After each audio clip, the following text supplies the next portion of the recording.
Hello and welcome to J&H Tech Tips.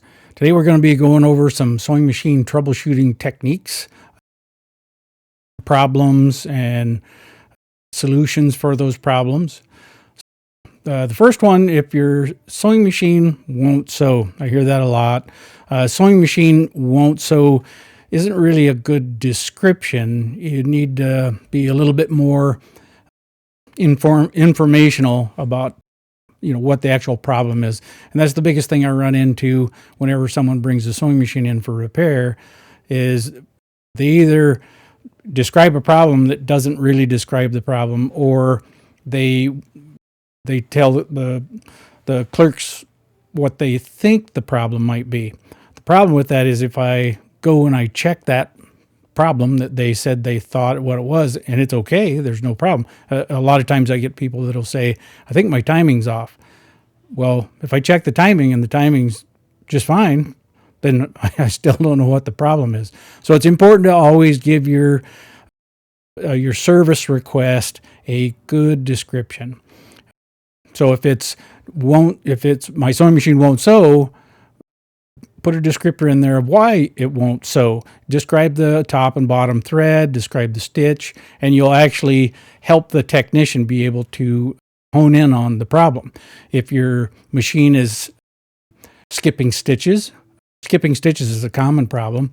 The needle goes in and out of the fabric and does not complete a stitch. That's a skipped stitch or a missed stitch. When you go through those, you want to make sure that the very first thing you do is check to make sure you have the correct needle for the job. If you don't have the correct needle, you are more apt to run into skip stitches. The size and also the type are both important.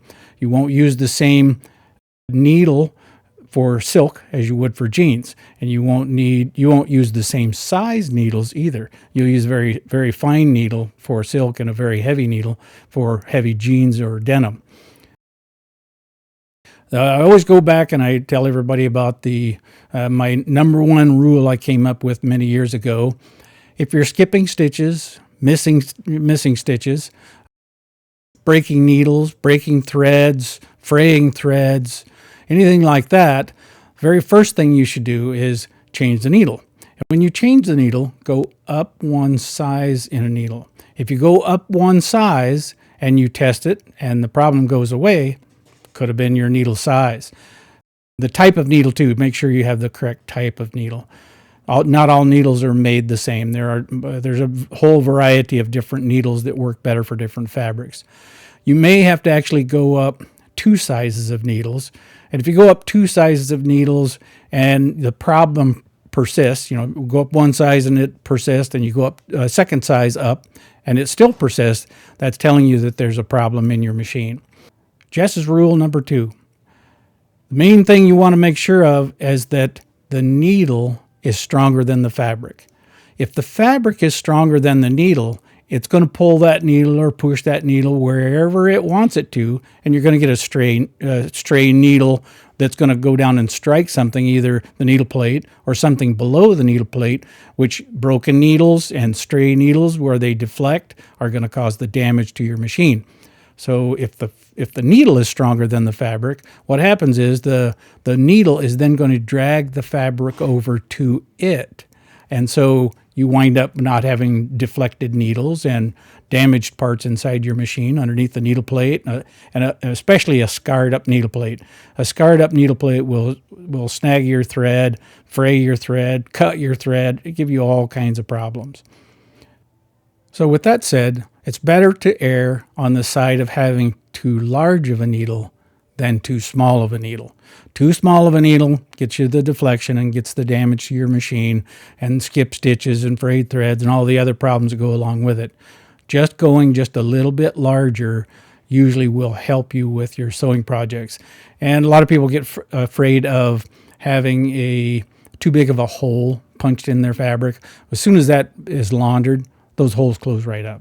So you don't really have that problem. One of the other problems that we run into is people that have machines that they say their threads keep breaking. there's a whole myriad of different problems that you can have in your sewing machine that can cause your thread to break. You could have a thread that is hanging somewhere between the spool or cone of thread and your needle. All it has to do is hang up a little bit. It's going to show up right at your needle. That's where it's going to break if anything hangs up. If you don't have it threaded properly, that can also cause this. I see a lot of times when the new machines, the tension discs are kind of hidden in the top of the sewing machine, top front of the sewing machine. Once that thread gets outside of the tension discs, which I've seen people thread them that way quite often actually, what happens is you wind up with threads that get pinched in between the thread tension spring and the outside of the disc, and it'll break your thread like right now. It's pretty obvious that that's the problem. The other thing, you can have scars on your needle plate that will cause that, especially around the opening that the needle goes through in your needle plate. That needle hole, little deflected needles are going to scar that up really bad, and that's going to really break your thread, cut your thread, all kinds of problems like that. If you don't have all your parts installed correctly, it can cause you to break threads also. If you have old thread that has been sitting for a long time, especially in the wintertime up in Alaska, it's really dry. So if you've had that thread sitting out for a long time, you should see my video of rejuvenating old threads. I have a video just to show you how to do that, and it works extremely well, and that'll help you tremendously with old threads. Old threads give off a whole lot of lint also, but you can always try that, or simply just try another spool of thread, maybe a new spool of thread. Sometimes that'll tell you if it's your old threads that are giving you the problem. Next thing we're going to talk about is my sewing machine just keeps getting jammed. Well, jammed usually means that it's balling up underneath the needle plate and giving a rat's nest in there. And there's quite a few things that can cause that also. Rat's nests are usually caused by a zero tension on your upper thread, or the bobbin case not being installed correctly, and that happens a lot too. So I'll show you. There's some of the 15 class have a bobbin cases have a little finger that sticks up, and there's a slot that it has to go in. If it doesn't get in that slot, it's going to hang down, and the thread's just going to wrap around that finger because it's not in that slot. That slot is there so that the thread will pass around that finger, and that finger is to keep the bobbin case from rotating.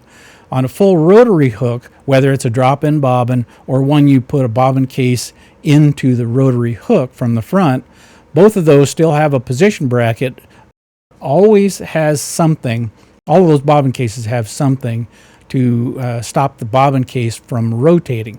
It's just supposed to be there to pay out the thread out of the bobbin so that the upper thread can go around the bobbin case. It's a floating system. All of them are.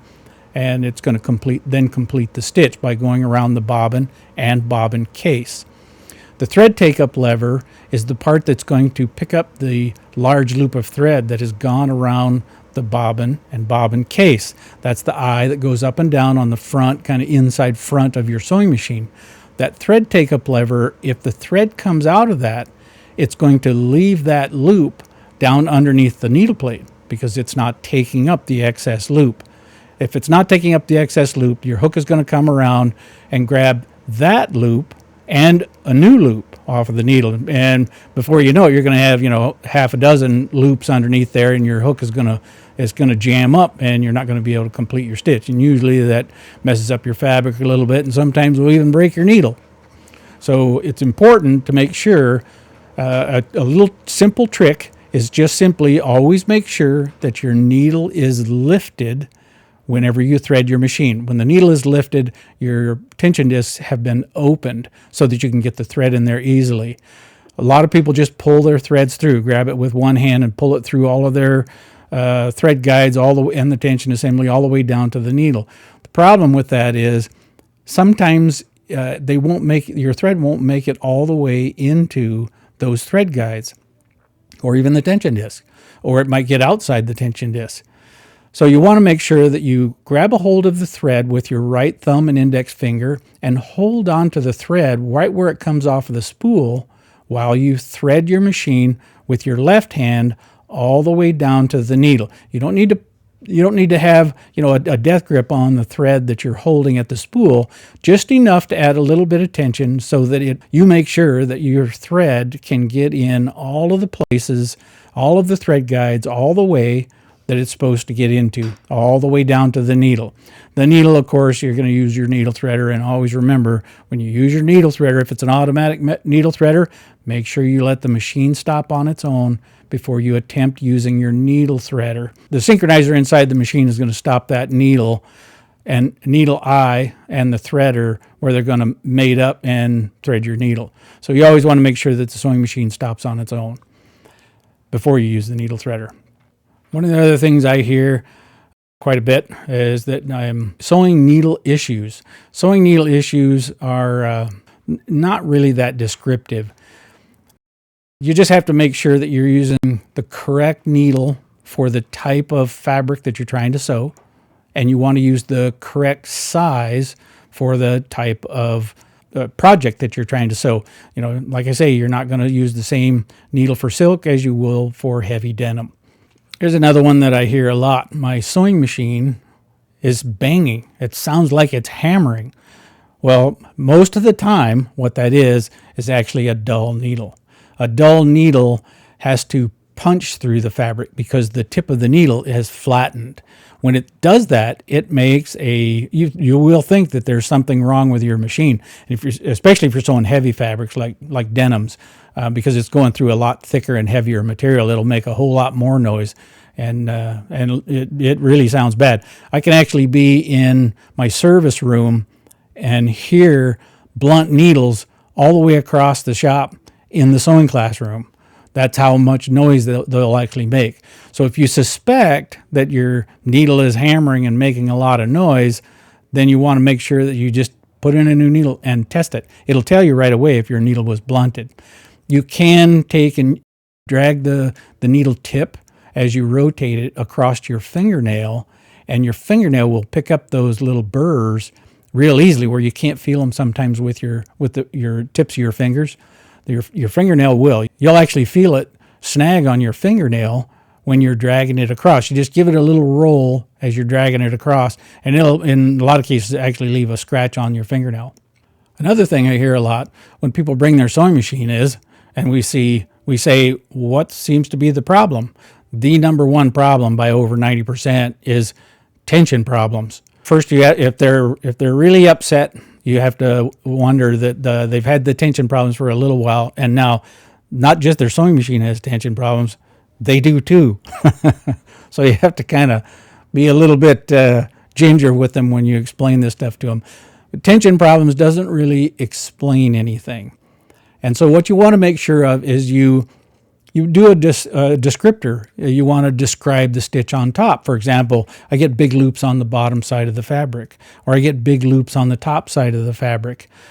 Those two are common things that I hear, and it's opposite what you think when you're having those two tension problems.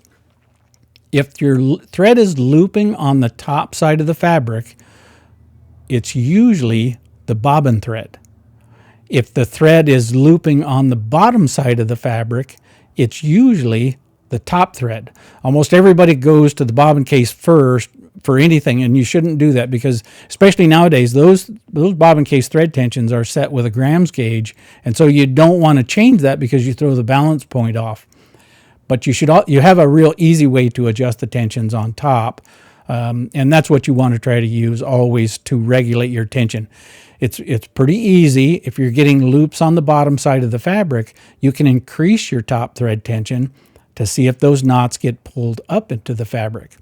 And if you have loops on the top, you can try decreasing your upper thread tension to see if you can allow those knots to go down into the fabric.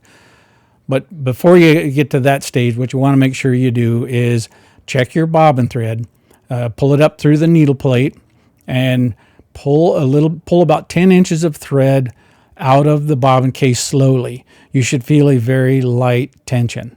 With your upper thread tension, a good way to check to see if your tension is functioning is to raise the presser foot after you've thread the machine all the way through to the needle and pull the thread out of the needle kind of back and to the left. You should have very little tension, if any, when the presser foot is in the lifted position.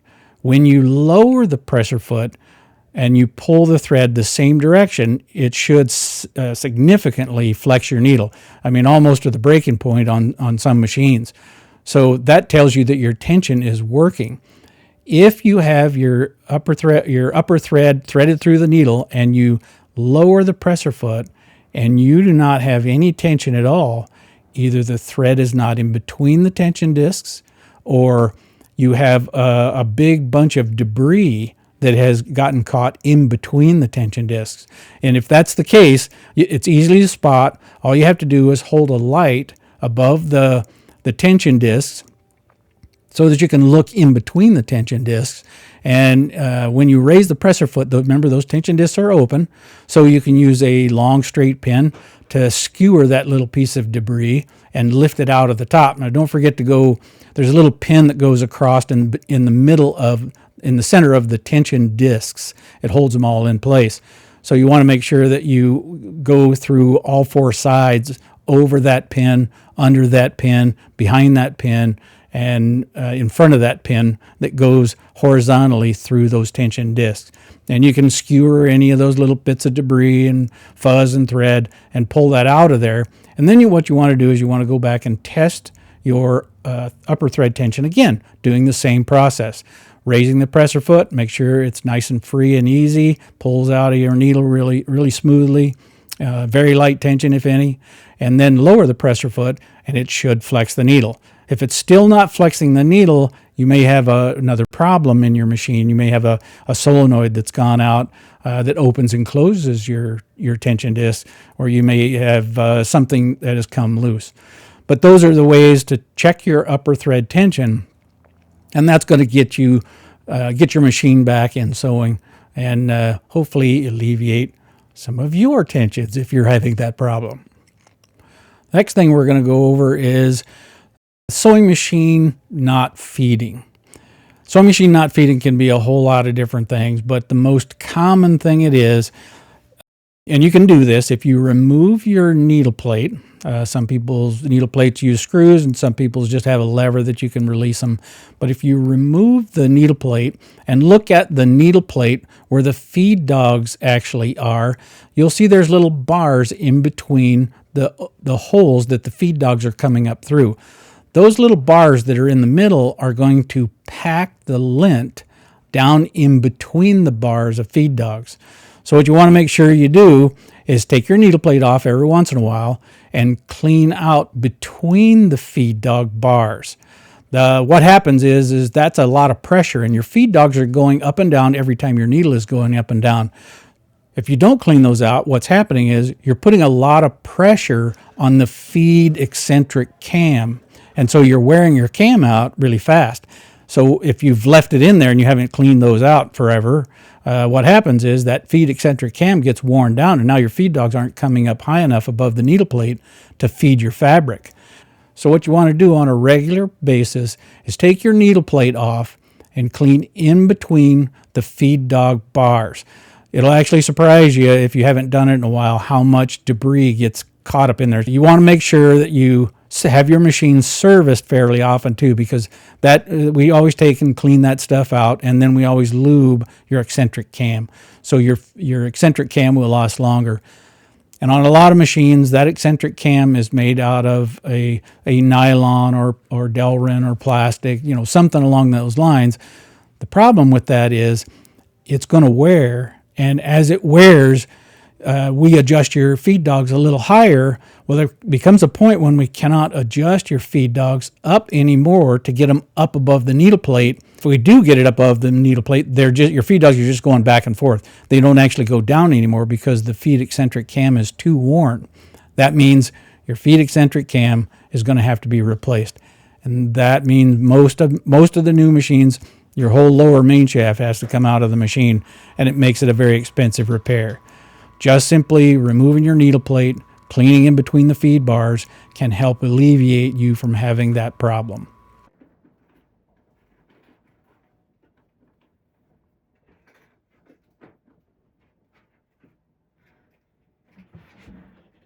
Well, I hope these sewing machine troubleshooting tips have helped you with your sewing problems. And if they have, please like and subscribe. It helps us with the channel, and I hope to get more of these videos out to help you more in the future, different things with different types of machines. Don't forget to go check out that old thread rejuvenating technique if you have some old threads that are breaking and fraying.